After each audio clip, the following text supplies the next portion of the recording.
사랑하는 형제자매 여러분,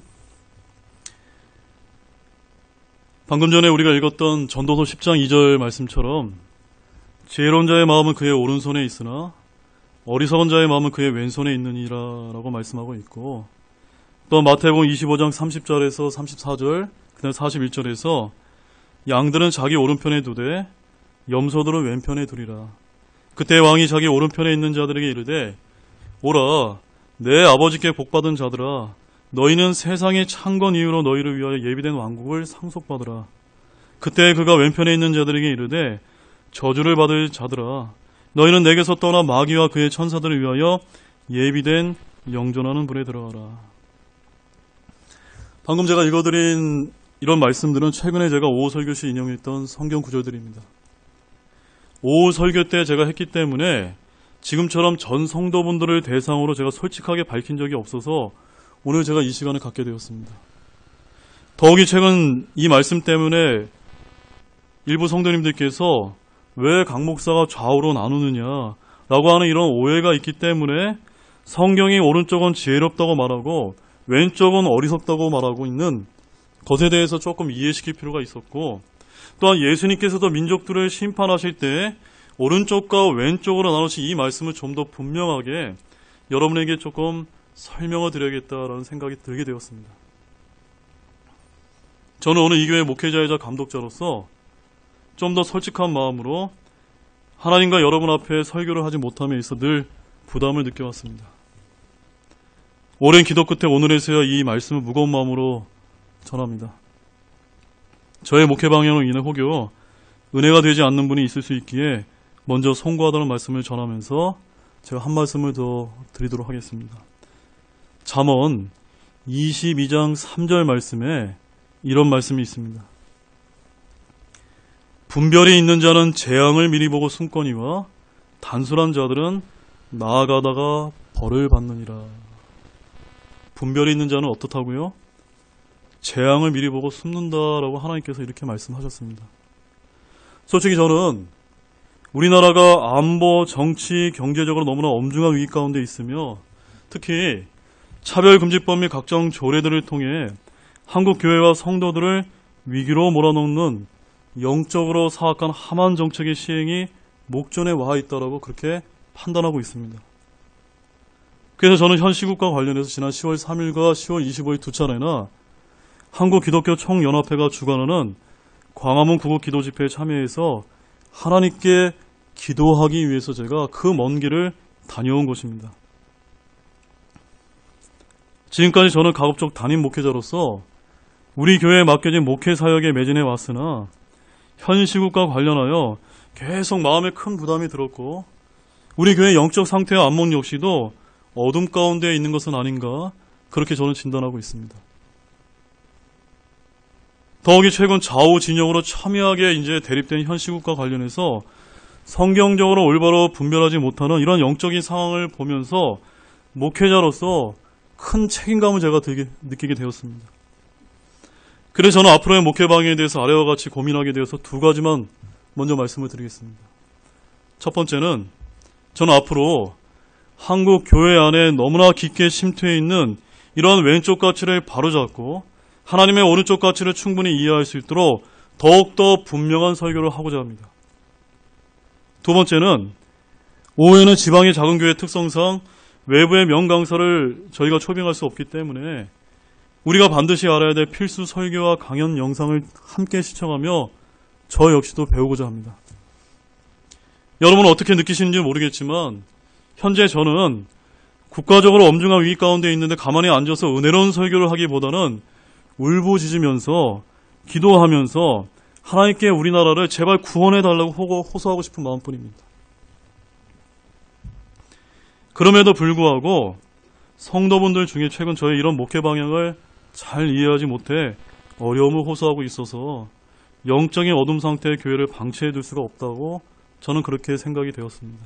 또한 저 역시도 자유함이 없는 가운데 설교하는 큰 영적 스트레스가 있기 때문에 이번 계기를 통해서 마지막 배교의 시대에 하나님께서 기뻐하시는 오른쪽의 성경적 가치관을 더욱더 확고히 갖기를 바라는 마음에서 지금 이 시간을 갖게 된 것입니다. 사무엘하 12장 7절 말씀에 이런 말씀이 있습니다. 나단이 다윗에게 이르되 왕이 그 사람이니이다. 주 이스라엘의 하나님께서 이같이 말씀하시나이다. 하나님께서 최근 저에게 이런 말씀을 주셨습니다. 이 말씀을 보면서 대언자 나단은 하나님의 말씀에 따라 다윗 왕의 범죄를 있는 그대로 지적해 주었습니다. 바로 이것이 대언자의 사명이자 오늘날 목사가 해야 될 시대적 사명이라고 저는 그렇게 믿고 있습니다. 저는 좌우로 나뉘어진 성도들 때문에 가급적 분란을 만들지 않기 위해 정치 이야기를 삼가해 왔습니다. 그러나 로마서 13장 1절 말씀처럼 우리는 하나님께로부터 위임받은 세상 권력자에게 복종을 해야 하지만 그가 하나님의 성경적 가치를 훼손하게 될 때 목숨을 걸고 지적해야 된다라고 저는 그렇게 믿고 있습니다. 왜냐하면 우리는 하나님을 기쁘게 하려고 따르는 것이지 사람들을 기쁘게 하려고 해서는 안 되기 때문입니다. 갈라디아서 1장 10절에서 이렇게 말씀합니다.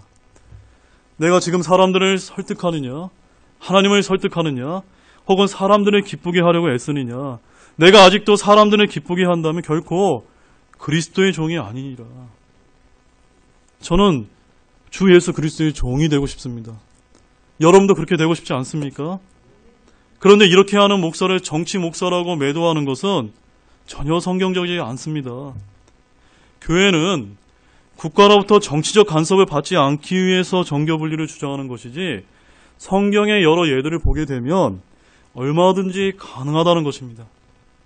다만 세상 정부가 정치적으로 평화롭고 조용하며 우리들의 신앙의 자유로운 삶을 보장하게 될 때는 굳이 정치적인 언급이 불필요하지만 그렇지 못할 때는 불가피하게 우리의 신앙의 자유를 지키기 위한 표명에 대해서 비난하는 것은 성경적으로 맞지 않다는 그런 말씀입니다. 사랑하는 여러분, 더욱이 일제강점기 시대에 일본 천황에 대한 신사참배를 반대하는 기독교 목사님들 때문에 조선 총독부는 교회에서 정치 이야기를 하면 안 된다는 잘못된 정교분리의 개념을 한국교회에 심어주었다는 그런 역사적인 사실을 여러분 혹시 알고 계십니까? 3.1운동을 했던 분들도 대부분 기독교인들이었고 대한민국 건국에 일주한 분들 역시 대부분 기독교인이었음을 역사가 우리에게 알려주고 있습니다. 그렇다면 이분들은 정교분리를 지키지 않고 교회가 정치에 간섭한 분들일까요? 따라서 사울왕 때는 대언자 사무엘이, 다윗왕 때는 대언자 나단이 통치자들의 범죄를 지적하였듯이 오늘날에도 전국에서 수많은 목사님들이 사무엘과 나단처럼 일어날 수 있고 실제로 일어나고 있는 것입니다. 더욱이 우리나라는 6.25 전쟁 이후 하나님께서 베풀어 주신 이런 자유민주주의와 시장경제체제 속에서 지난 70여 년간 눈부신 경제성장을 해왔습니다. 그런데 언제부터인가 물질적인 풍요로 인한 교만과 음행 때문에 사회주의를 표방하는 왼쪽 가치도 괜찮다고 하는 그런 안일한 사회 분위기가 조장되고 있다는 것입니다. 1920년대 러시아 공산당을 창설해 소련 최초의 국가 원수였던 레닌은 이렇게 말했습니다. 사회주의는 공산주의의 제1단계 또는 초급 단계라고 명확히 제시했으며 공산주의는 사회주의 기반 위에서 발전해 나간다라고 주장했습니다. 그렇기 때문에 제가 우리나라의 현 시국을 영적인 관점에서 냉철하게 한번 바라보게 되었을 때 저는 두 가지를 여러분에게 말씀을 드립니다. 첫 번째는요. 우리 기독교 신앙은 성경적으로 무신론이 유물론에 입각한 이런 사회주의하고는 절대로 양립할 수 없는데도 이런 사회주의를 반대하는 한국교회의 입에 재갈을 물리기 위해서 포괄적인 차별금지법 등을 제정하려는 일종의 하만 정책을 획책하고 있다고 저는 그렇게 보여지고 있으며, 둘째는 우리나라를 자유민주주의에서 장차 사회주의로의 국가체제로 바꿔나가려는 사회적인 흐름 가운데 각종 법과 제도를 추진하는 끊임없는 시도가 있다고 그렇게 보여지고 있다는 사실입니다.